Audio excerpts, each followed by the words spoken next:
again, sizing up Murphy, drives, floats, hangs, and scores on the turnaround. JDub way behind the three-point line and hits way behind the three-point line. Got blocked. What a rejection by Holmgren. Standing tall like a wall. This is Dart. You're listening to the Uncontested. What is up, and welcome to the Uncontested Podcast, coming to you live Sunday, September 1st. I'm your host for the evening, Jacob Niffen. I've got my guy, J.D. Silva, in the house. Fellas, good to be back. We also have special guest for the night, Komi Armarabian. I'm the trash man. You gobbled your last goal. Hi, guys. What's up, dude? Taylor, Justin, Nick, all Died, out for the unfortunately. night with the weekly sickness that JD gave them. Yep. Malaysian Airlines. I don't even know how to follow that up. We're brought to you by the Blue Wire Podcast Network. If you do not already, subscribe wherever you get your podcast from. Check us out on YouTube, Twitter, Instagram, Facebook, TikTok. And hey, as we are a month away from the beginning of training camp, if you run a local business, you want to team up with the Uncontested this fall, hit us up, theuncontestedsports@gmail.com. We're always looking for awesome new partners to go on this awesome season we're about to have. Very exciting season we're about to have. So if you're interested, hit us up. We'd love to get you. The folks in the chat last week, JD, said that the chat is just going to start a fund to get the Degenerates to sponsor the show. Okay, great. Do you think they could buy stock and ownership in the podcast? Like a publicly owned podcast? We are not publicly traded. I mean, but I don't even know what you have to give do it to back like to the people. happen. Keep Yeah, I your don't know. socialism out of my podcast. I need to watch Wolf of Wall Street again and make it make sense. Yeah. I'm sure Never that's how watched- it works. I watched Moneyball the other day for the first time. Really good. Is Really that a good. baseball movie? I hate It is. baseball, so I don't watch it. Sorry. Yeah, I didn't watch it either. I don't know anything about baseball either, but I like Brad Pitt. Hey, he's Shawnee. He's from Oklahoma. Exactly. So you have some pride. That leads me to my next question. Who is the Rizzler and who is Baby Gronk? Are they two different people? That's a good. See, I don't know if they're two different people. Whoa. They're two different people, I think. And there's balloons around Silva. Are they two different people? Someone tried to convince me Yeah, that the 'cause Rizzler It was a diss track, is right? not a specific person, but a name you can give somebody. Interesting. Like if they're rizzing someone up, you could say, he's the Rizzler. This sounds like the most millennial podcast I've heard in quite Silva, some can time. I get a Riz sounder? Yep. Is that what plays whenever Baby Gronk walks in the room? I think it is. Now, Probably a wet fart. yeah. Are these two kids like industry plants? It seems like that's what's going on. Like they just kind of entered the discourse out of nowhere. And now one of them's at OU, hanging out. You guys at the game? Justin sent Yeah. us the music video. Yeah. This sounds I am- like I am fake now news, going but to OU Med for cancer treatment after listening to that. yeah. This sounds like fake news, but not in like the, the fake news way we use it. It's like this news is just made up, and it's He's just like it's like a living meme situation where like he's a real person, but it's just a facade. Like, and then when he's 25, he's gonna look back on his life and be like, "Yeah, I did that." okay. So he's- Ibrahim in the chat is educating us right now. Baby Gronk is like a little football player who rizzed up Livy Dunn. I'm gonna be real Yeah. honest with you guys. I do not know who Livy Sorry, Dunn is. bro. Sorry, bro. I just lost like 30 IQ. So are these child actors? It's basically Okay. I thought he Yes. was like an Instagram kid. I don't know. I don't know either. I want to hear from Nick on this because he seems to have a lot of disdain Nick for would probably be like For shorter the people, go-to which for is the Rizzler. I which think. is really funny. He seems like he really hates him. if Nick was in a what's that author? He wrote Thneedville, the Dr. Seuss. If Nick was in a Dr. Seuss book, his name would actually be the Rizzler. I feel like it wouldn't be Nick. I could see that. I could Yep. definitely see that. That's a great shot of my forearm as I'm trying to adjust my light there. Yeah, hairy knuckles. Before we talk basketball, I have a question as well. Okay. Silva asked who the Rizzler is. My question is, what is a public place that you avoid at all costs? Walmart Supercenter. Dang it. I mean, I was gonna say the same thing, but past 11 o'clock at night. Yeah. That's a good. Specifically. Yeah. If the folks with the Cookie Monster sleeping pants are at the Walmart, you don't want to be there. Yeah. Mine is less specific. Public bathrooms. Why? Really? What's wrong? I do not like public bathrooms. I mean, like nobody does, but does it they specifically? make me very uncomfortable. Well, I had an experience this weekend, Kamiar. Oh no! Oh. What happened in the public restroom? Are you okay? Public bathroom. 2 stalls. Name the institution. 2 urinals. That will not. There was some mayo on that glizzy. I'm done. Can I get the cream cheese, please? Cream cheese in the chat from George. All right, this public restroom. 2 stalls, 2 urinals. Yeah, I get it. All 4 are occupied. Okay. I'm just waiting so I can go take a pee. All You're right. just hanging out. Did you just say PP is an adult on live podcast? Okay. It's podcast appropriate. 1 stall has somebody in there vaping. Nice. The other stall has someone in there just fighting for their life. And I'm not even getting to take this pee. I'm standing there just like passively observing as one stall, we just elected a new pope with all this smoke coming up.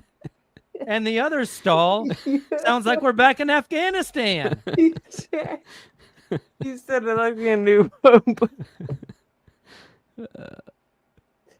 And at that moment, I was like, What was the institution's name? You say the name out loud. No, not doing it.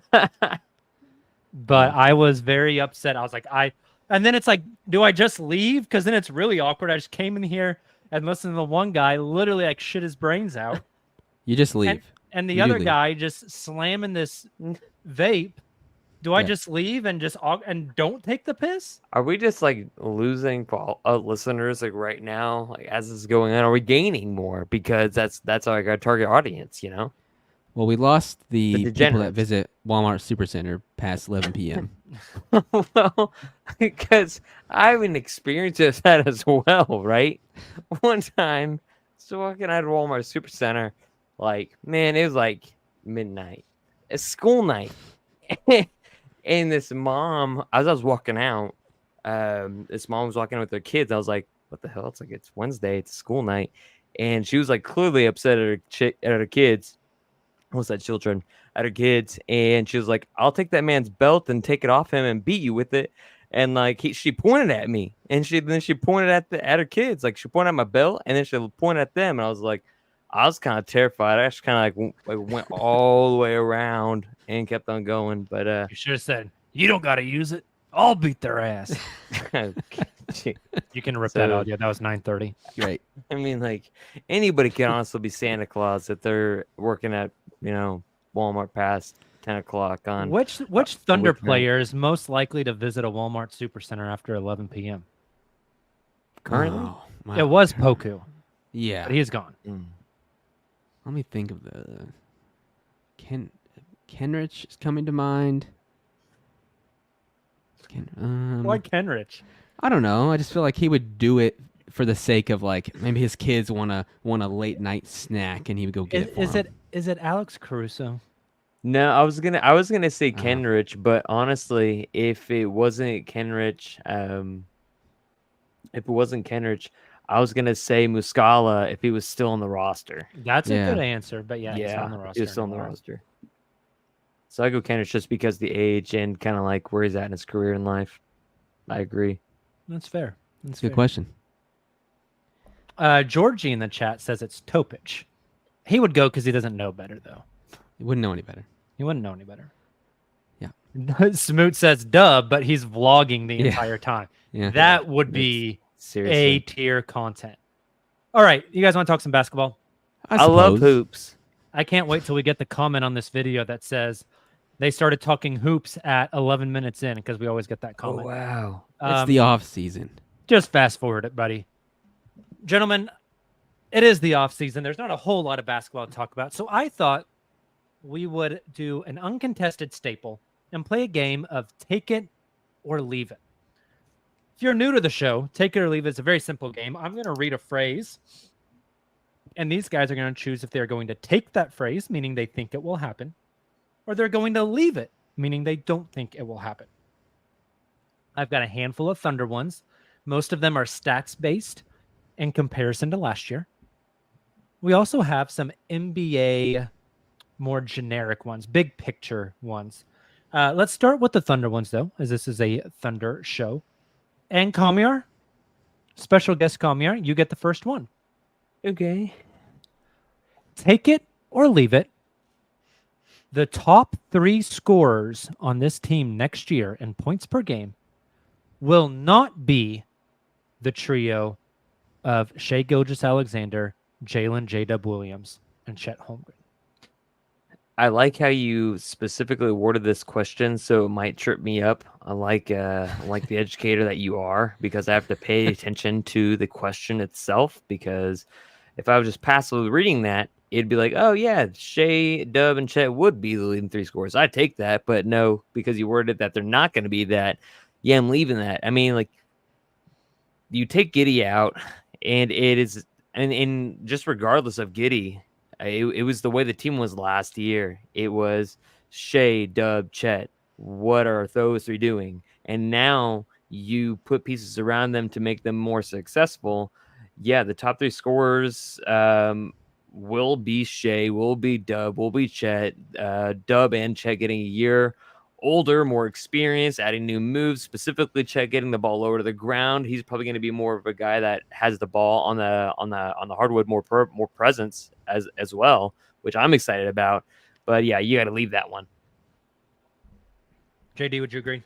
I'm with you, and it's kind of hard to pick who the other guy would even be that would enter that conversation. Like, is it Caruso? I don't think he's going to play. That was going to be my next question. Was if somebody dethrones one of those 3, who was it? I could see Caruso. Because it's not Lou. It's probably not Lou. If it is Lou, like I have some questions about what is happening. For reference, last year Lou scored 10.9 points per game. Josh was at 12.3. Chet 16.5. Dub 19.1. Shai 30.1. Could you consider Isaiah Joe as part of it? I mean, as part of like a death lineup situation where Chet is. Maybe. I don't know. Joe scored 8.2 last year. I don't think it's going to make that much of a leap. I mean, the podcast you guys just did the other day, I mean, divided up points and minutes. And, I mean, you guys put Shai, Dub, and Chet right up at the top. you got to leave that. If Caruso played on this team last year, he would have been 5th in scoring. Yeah. I don't know. Yeah, those are the guys. That's kind of how like Kamiar said, that's how the team is set up. Like, those are the guys getting reps. Those are the guys getting all the shots. If it is someone else, something has gone wrong, I think. Yeah. I think that's fair. All right, JD, you get the next take it or leave it.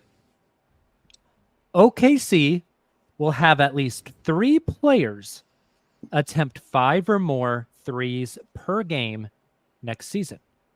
For reference, last season, do you know who led the team in 3-point attempts? I would like to guess Lou Dort. Lou Dort was number 1 at 5 attempts. Who was second? Is it Chet Holmgren? It is not. This one, you don't need to overthink this one. Isaiah Joe. Isaiah Joe was number 2. Chet was number 3. Isaiah shot 4.5. Oh. Chet shot 4.3. And then 4th is Shai at 3.6. Wow. Dub is 5th at 3.4. So I think that'll change. They had one guy shoot 5 attempts a game, 3 guys shoot over 4 attempts a game. Silva, the take it or leave it is they will have at least 3 guys shoot 5 threes per game.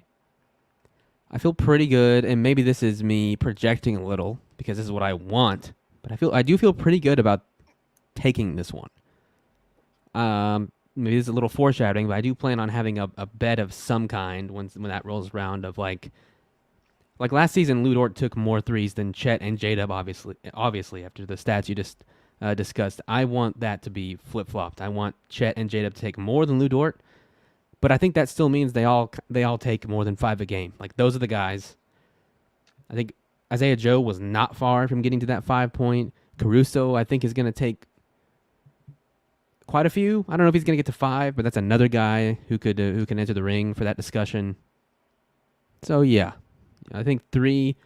If you put the over at 3.5, I might say it's just 3, and it's just those 3 I mentioned: Dort, JDub, and Chet. Yeah, that's where I land. Galmir, you have any thoughts on that? I mean, not particularly. I expect Dub to have a higher clip this year, just because now you don't have Josh Giddey going up and down the court, and now you have a lot more. What you've created, honestly, what Sam Presti's created is a lot more fluidity with his team as well. I mean, Dort's not doing so well. All right, Alex Caruso, you give it a go. All right, Alex Caruso and Dort aren't doing so well. All right, Case and Wallace, go in there. You need like somebody that's something that like to lay your head on because it's Sarman Shaft. All right, put Usman there, and he's there for you, right? And so everybody has like their role for it. And so JDub, with the percentage jump he had this past season and 3-point shot percentage, along with now. You don't just have Jalen Williams setting the screens and Chet kind of setting the slip screens. You can legit have a big on big slip screen, and I think Chet is going to shoot a ton of threes. Lou will still get his in because, well, they'll leave him unattended. Shai will try to get his in, but Dub, I think, because the amount of screeners, especially with Hartenstein, gets at least that many. So, yeah, I think it's fair to say they have more. I think Caruso could be in the running here as well for a guy shooting 5+. Last year was his most attempts per game at 4.7. How many minutes? He played 28.7 minutes a game. Do you think he's going to play that many minutes in OKC? I don't. He's got to start. I think he plays a little less. Really? I think he'll be around 30. I think he'll be around like 22, 24. Interesting. But like as the postseason creeps closer, I expect his minutes to go up. Yeah. They have just so many bodies. So many guys in the backcourt. At that position. So many guys in the backcourt is the issue. The mixing and matching of those guys is going to be really fun as well. Yeah. But yeah, if you told me my biggest one, you guys did a really good job hitting on this, but Dub shot 3.4 attempts last year. Do you know what his percentage was? It's like 43% or something like that. 43%. That's why I made that bet. I would like, even if the percentage comes down 4 percentage points, I want him shooting like almost double that amount of threes. Well, because that was he the shot thing. so good because he shot open ones. Brother, let's just start letting them fly. Yeah, in college coming out of Santa Clara, his shooting splits from the corners were over 40%, like 45%, and that's something that was something I was really curious about him going into the pros. And so when he didn't really show us that his first year, I thought, okay, he's going to regress back to the means, but he made a leap again this year. And then I think I think the offense is designed around those 3 guys, so therefore I think he's going to get a lot more shoot and catch, if not run out dunk opportunities. He's just that kind of role player for the team. I like it. Call me. Are you our next up? Take it or leave it. Neither Chet nor Hartenstein will lead the team in rebounds per game.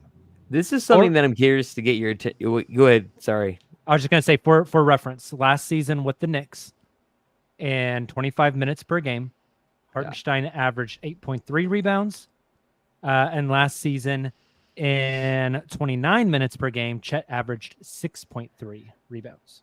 So like this is something I wanted to get your guys' opinion on because Hartenstein's coming into a completely different system, to a way they play basketball much, much more differently. I mean, to the Knicks, from my understanding from watching them, especially with Tibbs, lots of half-court sets. And OKC likes to get out and run. And when they because they just have the youth and the legs to run, especially on back-to-backs. That's what enables them to have the record that they did last year.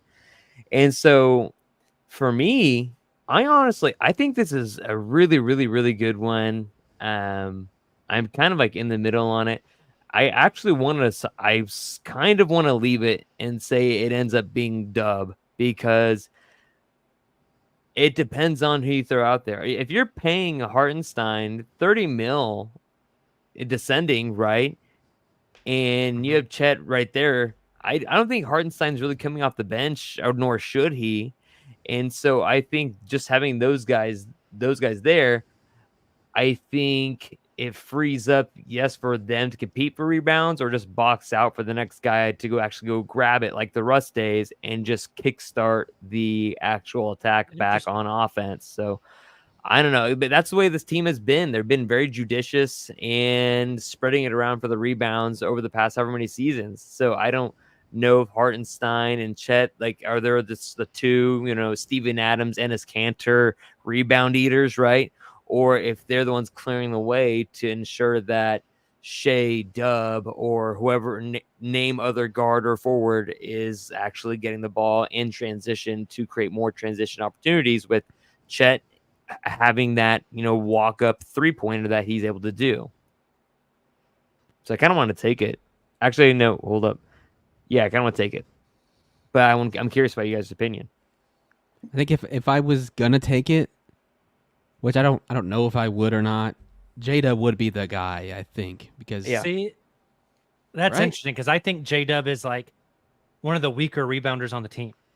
Averaged 4 per game last year. If there's one deficiency in his game so far, I think it is hitting the glass. For what it's worth, I forgot how I worded this one. I think it's going to be Chet or Hartenstein. Yeah. If I had to choose an outsider to get it, I think I'm going Shai. Do you think the absence of Josh Giddey changes the composition of how they rebound and play offense and play through players, though? Especially on offensive or defensive rebounds? Definitely could, because Josh Giddey was second on the team in rebounds per game last season at 6.5. That's exactly what I'm getting at. Yeah. So, and Kamir, you mentioned earlier, and I'm in opposition of your thought. I do not think Hartenstein starts. I think they just swap Caruso for Giddey and they just run it. I do think Hartenstein will get a lot of rebounds, but if they do not start him, one of Josh's biggest attributes on this team, whenever the ball was out of his hands, was he was a good rebounder with good size. Sure. If you swap him for Caruso, you're losing 3 inches of height and some wingspan. So maybe it does open the door for Dub. I think Dub would have to be more, what's the word I'm looking for? Like more focused, like more dialed in on actually attacking the glass. But it'll be interesting for sure. I thought what you said was really interesting, though, in this almost democratic style of rebounding. Like you don't want an Andre Drummond who's getting 16 a night. Right.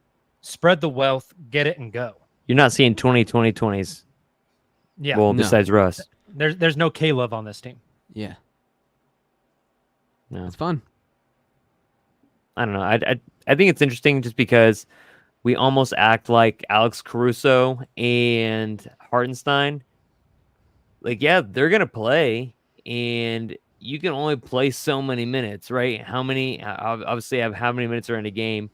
You can only play so many minutes, and I'm curious about their kind of like super sub, like they're going to be the first 2 guys off the bench mentality, how many minutes they ultimately get in comparison to the guys that also just got new contracts, and also guys like Casey Wallace there that you all want to get on the floor and to play extensive minutes. So I'm curious to see like what those minutes look like and how it manifests with the team, especially with guys like Jay will, who I think their role will diminish and they will lose significant minutes due to like Hartenstein because they have the players to do so. I like it. JD, you're next. All right. Take it or leave it. The Thunder will have a win streak this season of 7 or plus games. For reference, last year, the longest win streak was 6 games. I'm going to take it. I kind of just think this team is going to churn through wins with how much depth they have, especially, I mean, we just talked a ton about Hartenstein and Caruso. Like, those guys are going to add wins to the team. You remove a Josh Giddey, who was someone that could, in my opinion, take away wins from the team. Jeez, Josh Kitchen strays on a Sunday. He was just something. He was someone that was able to be exploited by the opposing game plan, and there's not someone like that now. There's just not like there's not, there's not someone to just leave open all the time unless it's Hartenstein, I guess. But Lou, yeah, that's the guy now. And if that's happening, you have he's our Jay number Crowder. of options. We love him. He is our Jay Crowder. We have a number of options to replace him with. They're just going to churn through wins. I'm a little surprised they didn't get more than 6 in a row last season, to be honest. So yeah, taking it pretty comfortably. I think it's a good point. I think OKC got brutal stretches at points. And like really, really brutal stretches of games where they would January? Yeah, Where they played like 18? Ridiculous. And like good teams back to back to back to back to back. And they could, of course, never beat the Lakers for the life of me, which I never understood that for whatever reason. But I think I would take it as well. I think they could push it to 7. I think they could coast to 50 plus wins again. But again, with the ebbs and flows of the season, you never kind of know. But I think I'll take that they'll maybe get. Does that have to be longer, or okay, they'll break the streak? I'll say they could take it. I think they can get to 7. I wouldn't say anything more than 8. That'd be ambitious. I have the schedule pulled up here. I am going to give you guys a series of 7 games. All 82 games. You tell me in those 7 games, can they run the table? I'm going to give you 4 different instances, and you'll just say, yes, they could win all 7, or no, they'd probably lose one in there. And then we'll choose like which of those 7 game stretches is the most likely. Does that make sense?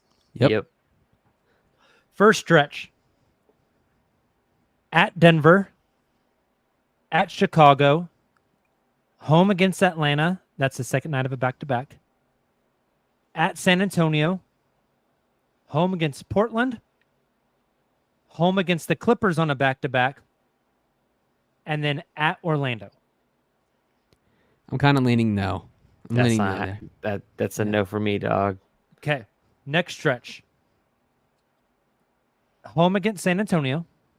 Sorry. Away against San Antonio. Then they come home the next night for Portland.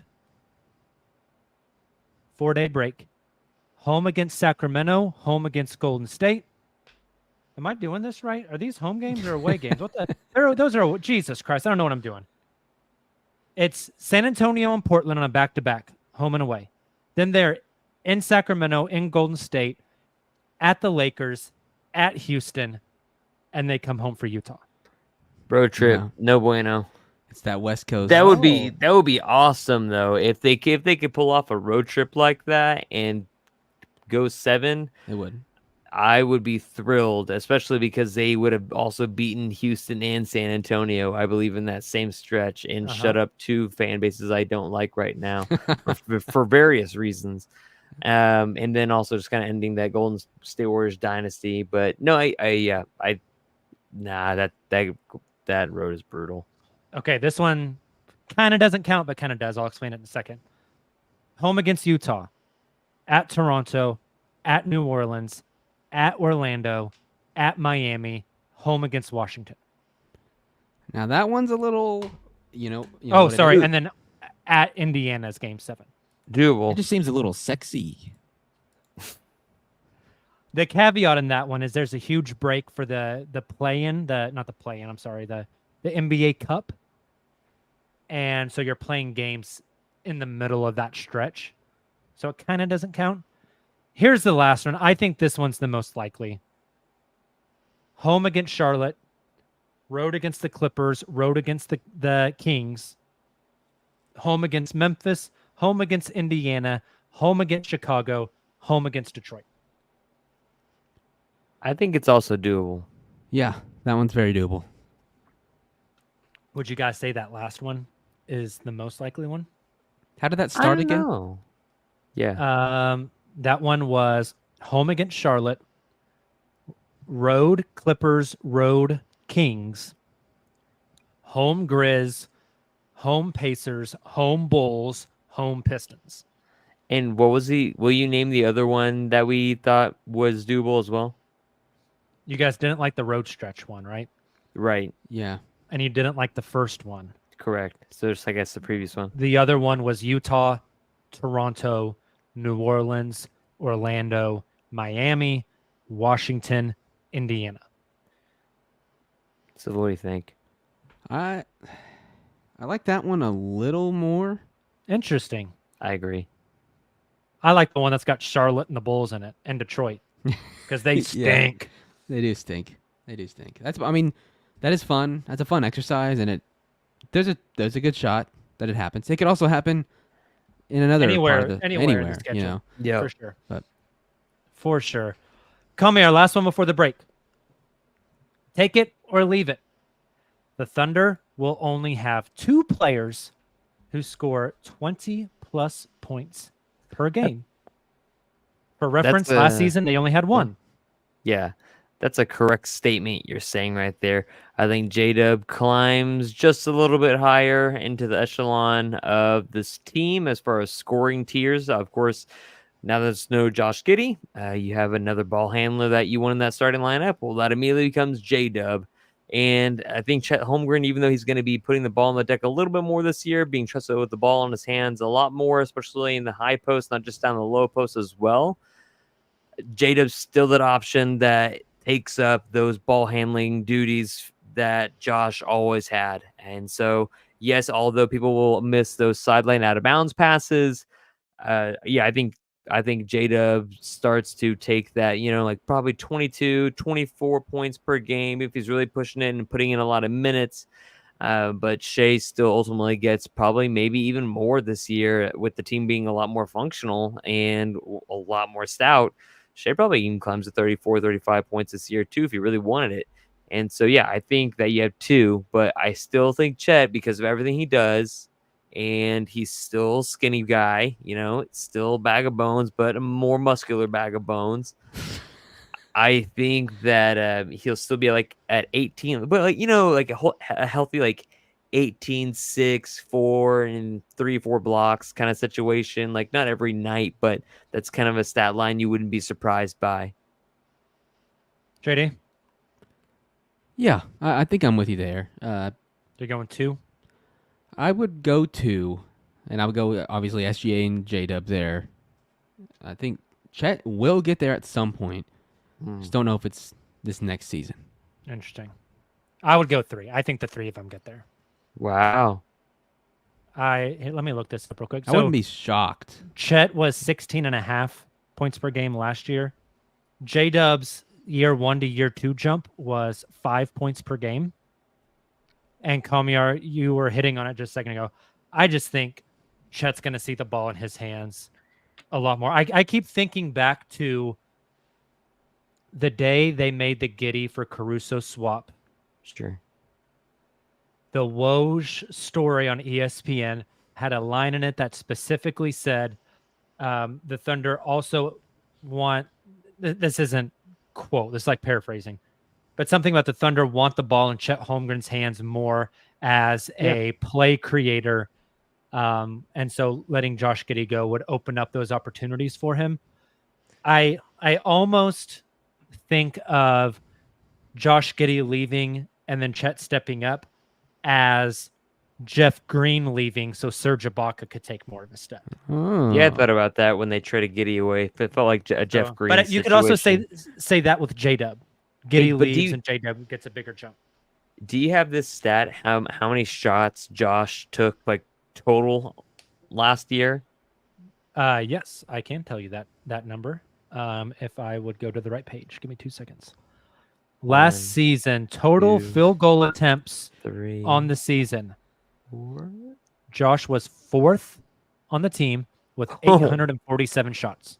All right, now disperse that to the rest of the players and see what happens, because you know who's not going to smoke all those layups? A lot of the other guys on this team just got paid. The bag of bones. Yep. And Yeah, you guys know how I felt about Chet Holmgren, that he's eventually going to take that next step, but he needs to tighten his handle. That's been my main gripe over the last year and a half, is that he gets the ball poked out because he's so tall.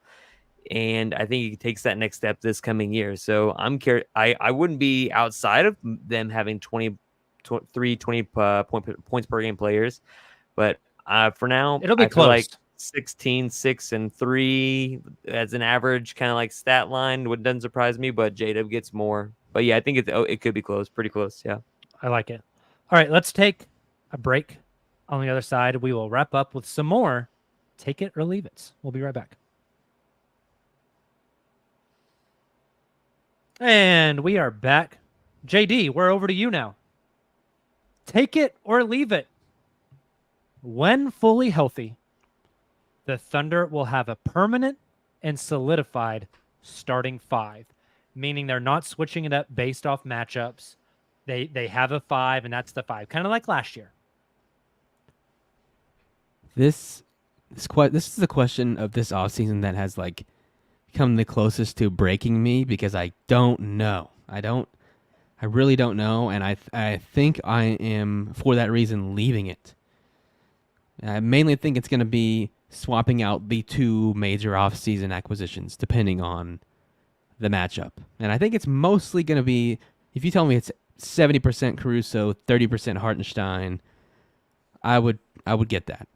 But I do see the starting lineup being, finagled a little. I don't think Mark's committed to that. Like, I think Mark's open to doing this if the Chet Hartenstein pairing is, proving fruitful. I think Mark has shown the ability that he's not afraid to shuffle guys in and out the lineup. I mean, when you look at who could be shuffled in and who could be shuffled out, you're really only looking at one guy, maybe 2, is Lou Dort. And you're asking usually if it's for Alex Caruso. You're not subbing out Shai, you're not subbing out Dub, you're not subbing out Chet. You have to naturally put in somebody for Josh, and that feels like, okay, is that where Caruso fits, or is that where Hartenstein fits, or whatever. And that's a really interesting conversation to have. But I think that with Mark and with this team, it's imperative that they know their roles, and that they actually will have a permanent starting 5, but that doesn't mean they won't add more nuance into the style of play. Just kind of like the Warriors did when they were brand new, and Mark Jackson stopped coaching them, and a real coach actually started coaching them, and took David Lee out of the starting lineup and put Draymond in, and they had their kind of their death lineup. They had their legitimate lineup that they did every single time, and they would revert to their death lineup of who can make the most amount of threes and have Draymond at the 5. And so I think you have a consistent lineup, but it's not something that isn't malleable at any time. I like that. Kamiar, you are next up. I've got 3 left. These last 3 are NBA wide. The first one, take it or leave it. A team other than the Boston Celtics will represent the East in the NBA Finals. Man, at this point, you know what? I'm going to take one for the team. I'm going to leave it. I'm going to say go Bucks. Bucks. Bucks.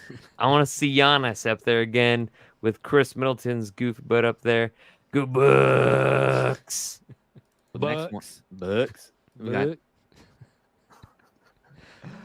JD, do you think it's the Celtics again in the East? I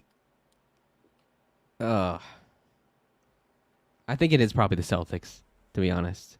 Bucks. I just said it'd be more interesting if it was someone else, but I just have a hard time having faith in.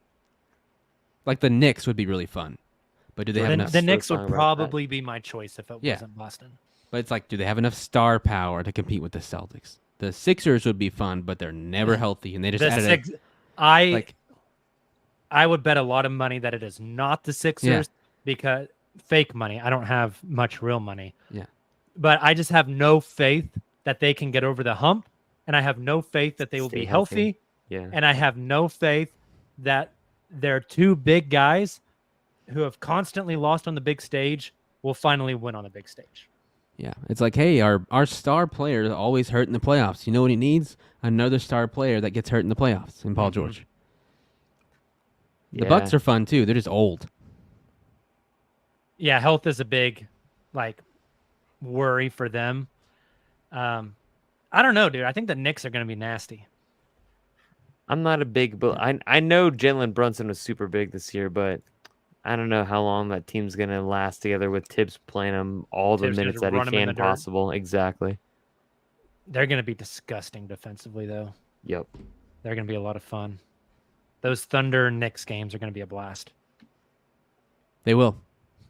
JD, let's go out west. Take it or leave Hello. it. The Denver Nuggets do not get home court in the first round of the playoffs, meaning they are not top four. I'm probably gonna eat shit for this, but I'm taking it. They will finish outside the top four. Wow. I think Jokic is obviously. Top four, then. I kind of want to say Memphis. Don't do it. I kind of want to say Memphis. Now, Especially with the Jaren Jackson Jr. news. what news? Did he not just get hurt the other day or something like that? GG Jackson. Not Whoa. Jaren Jackson. Different guy. GG Jackson. Well, apparently I just saw Two Jay. big different Jacksons. I coming saw out. the Jackson. I just saw the Jackson news. Like, well, that's not good for Memphis. As soon as Jaw comes back, I could see it being Whoops. Memphis. To be honest, I think it's more going to be Jamal Murray just shitting the bed. And Oh, you're a Jamal Murray hater after the Olympics. Welcome correct. to the club. I was a skeptic even before then, and their depth being an issue. Like everyone wants to say, and this is true, that Jokic can make any team really good. It's kind of like the LeBron effect when he was in Cleveland. But at a certain point, the West is so good and continues to get good around him. And I'm sorry. I know what they're going to say in Denver. But swapping out Christian Brown, I always want to say Braun, Christian Brown for KCP is just not equitable. No, unless he makes a gigantic unforeseen leap. Who the hell is this Who is this in the chat? I have no clue, but I'm Who is offended right now. that? Who is that? I am very offended. Why do you have Vegeta's hair? It looks like. Oh my god! Reported. I'm kicking him out of the chat. Don't star it, you bastard. Yo, what? That is insane. If it wasn't Memphis jumping, who else would it be? Not Houston. I don't think Houston either. The Kings are still gonna be up there, right? Could be the Kings. Another Even light the like- beam, good vibes season. Yeah, they had a down season last year. And the Mavs, God bless them. I mean, they looked good at the end of the year. Could it be Golden State? No. Could it be Phoenix? If they Maybe. stayed healthy and actually shared the ball, it seems like it's just my turn, your turn, my turn, your turn situation over there. If I told you that the end of the regular season, the standings are the Minnesota Timberwolves at 1, OKC at 2, Dallas at 3, Phoenix at 4. I'm not like I'm pretty surprised, but I'm not like people thought Phoenix would be that last season. They were just hurt the whole time, and their depth is a question, but their offseason moves, I do think, like Tyus Jones, will help them get regular season wins. It's not a conversation, you know. Sit top 4 in. Mini, OKC, Dallas, Phoenix, Sacramento, Memphis. 5, 6. The Lakers. Not the Lakers. Not the Lakers. Bronny James. I'm just 10 points a game. I'm just gonna say it. It could be Golden State. Why are you so confident? I feel like that thing is dead. Besides Steph just freestyling the entire game. They were really good when Draymond wasn't actively choking people out and missing games. He did us a service by doing that to Rudy Gobert, though. I salute you, Draymond Green. You can choke Rudy Gobert every game as far as I'm concerned. Last, take it or leave it. It goes to the both of you. To the both of you. To the both of you. Okay. Take it or leave it. The top 3 in Rookie of the Year voting will not include the first pick in the draft or the second pick in the draft. That would be Shai or Sar. Well, Sar's already out, in my opinion. Sorry, buddy. You're gone. I'm taking this. Yeah, I would also... Who is the top 3 then? I was afraid you were going to ask that. Now I have to look it up. You want a list of rookies? Yeah, why not? You take it, and then you go to who the crappiest team is and see what they're going to average, because that's what's going to happen. So I think it's Reed Shepherd, Stephon Castle, and someone else. Steph Castle's cold, dude. Yeah. Is it gonna be the Smoot big just man? called him Reed Rocket. I don't think I like that. Yeah, I'm not a fan of that one. Someone needs to make a T-shirt, the Reed Rocket, but it's a dog, but instead of a wiener, Okay. Reed Shepherd's face. That's disgusting. No. That's Could terrible. it be the big man that Silva think is going to have home court advantage in the playoffs? Zach Edey. I think people would love to vote for Zach Edey in the media. In the media. The media. Could it be Cody Williams? It could be Cody Williams. It could be Cody Williams if it's in the genes. Could it be Matas Buzelis? No. Okay. Buzzles. Mainly because, not to throw shade at Josh Giddey again, but because Josh Giddey is there, he's going to be taking up possessions from him, and I don't know about all that. Could it be Rob Dillingham? No. Okay. Is he from the Dimmadome?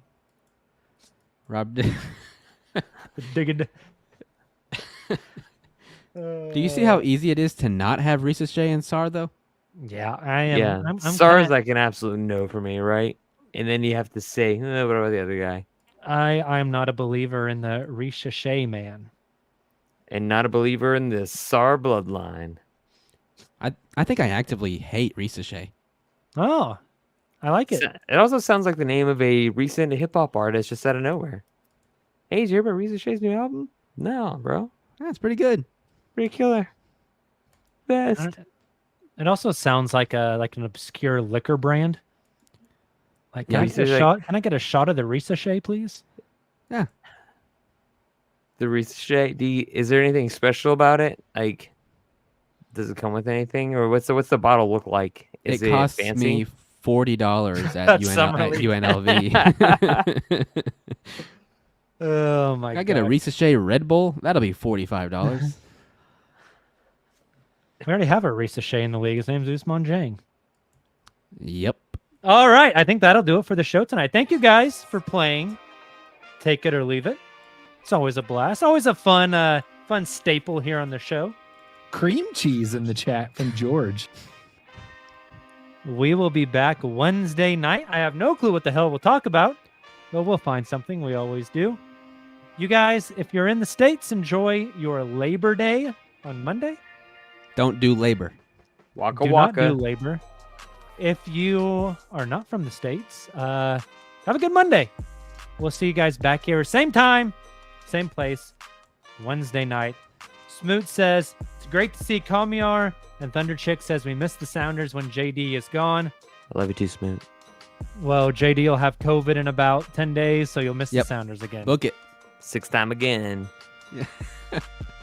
This man's blood probably caused COVID-19. He was the bat from Wuhan. See you guys Young Wuhan. on Wednesday. Don't vape in the public bathroom, please. Goodbye.